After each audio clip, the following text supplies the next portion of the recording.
एक तो जो ऑपोजिशन ने कहा था कि भाई जी राम जी पे बात कर लीजिए, वेस्ट बंगाल के एसआईआर जो हो रही है उसमें बहुत से वो हैं, उस पर बात कर लीजिए, और फॉरेन पॉलिसी में जो भारत अलग थलग पड़ गया है और जो हमारी स्थिति है उस पर बात कर लीजिए।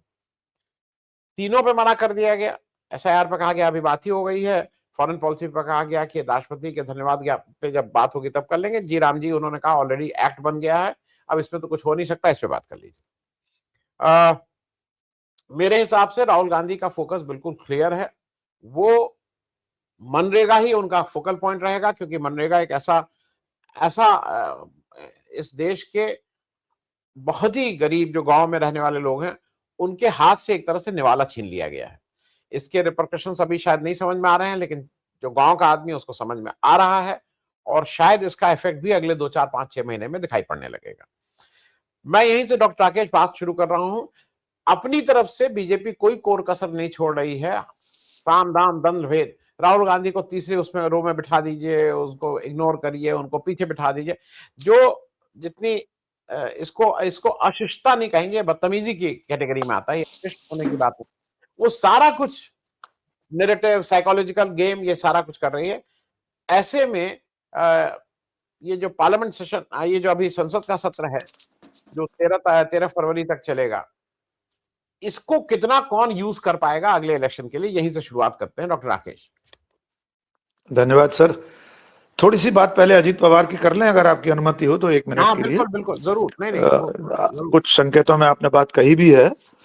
देखिए, बहुत सारी घटनाएं ऐसी होती हैं जिनमें तत्काल हम लोग टिप्पणी करने से बचते हैं, साजिश की बात हो या लापरवाही हो या और कुछ हो, लेकिन बतौर पत्रकार हम लोगों को आर पार देखने की कोशिश करना ही पड़ती है। कुछ चीजें घटना से पहले जो होती हैं उनके बिंदु मिलाने पड़ते हैं कि अजित पवार पिछले कुछ समय से भारतीय जनता पार्टी के लिए असुविधाजनक हो रहे थे।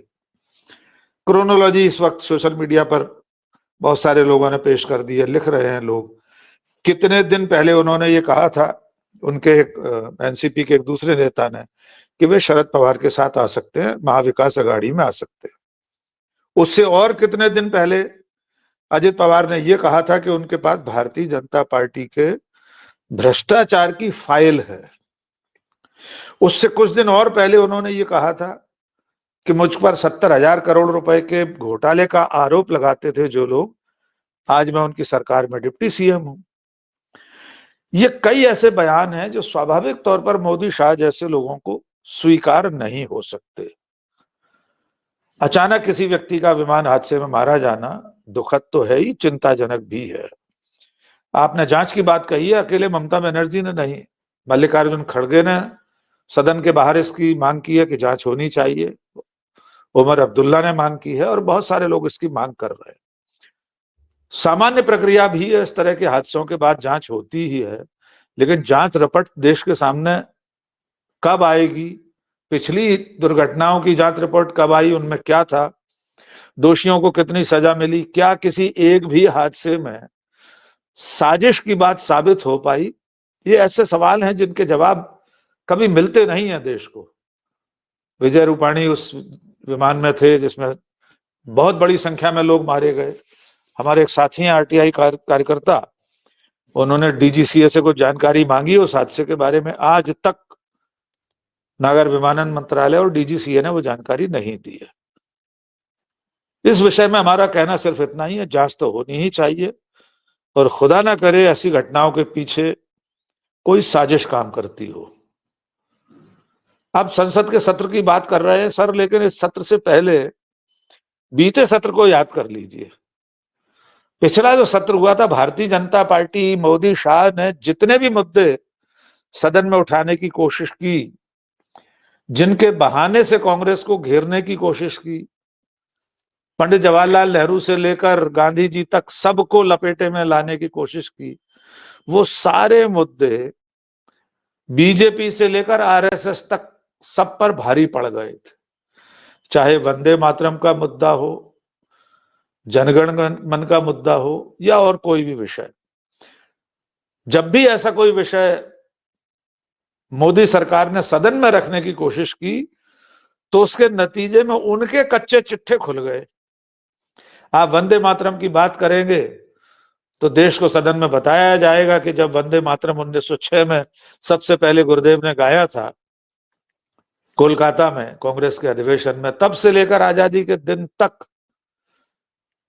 मोदी के वैचारिक पुरखों ने वंदे मातरम को चिमटे से भी नहीं छुआ था, झूठे मुंह अपनी जुबान पर नहीं लाए थे।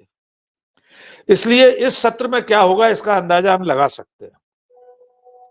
इसकी एक वजह यह भी है सर कि कांग्रेस अब या विपक्ष अब 2014 से 19 वाला विपक्ष नहीं है, 1924 वाला नहीं है, अब 2024 के बाद का विपक्ष है, जिसके पास सत्ता पक्ष से थोड़ी सी सीटें ही कम है। कांग्रेस भी अब 40-44 वाली नहीं है, 99 और 100 वाली कांग्रेस। राहुल गांधी आधिकारिक रूप से नेता प्रतिपक्ष है। अब वो दौर नहीं है कि अपोजिशन के पास एलओपी ही नहीं है।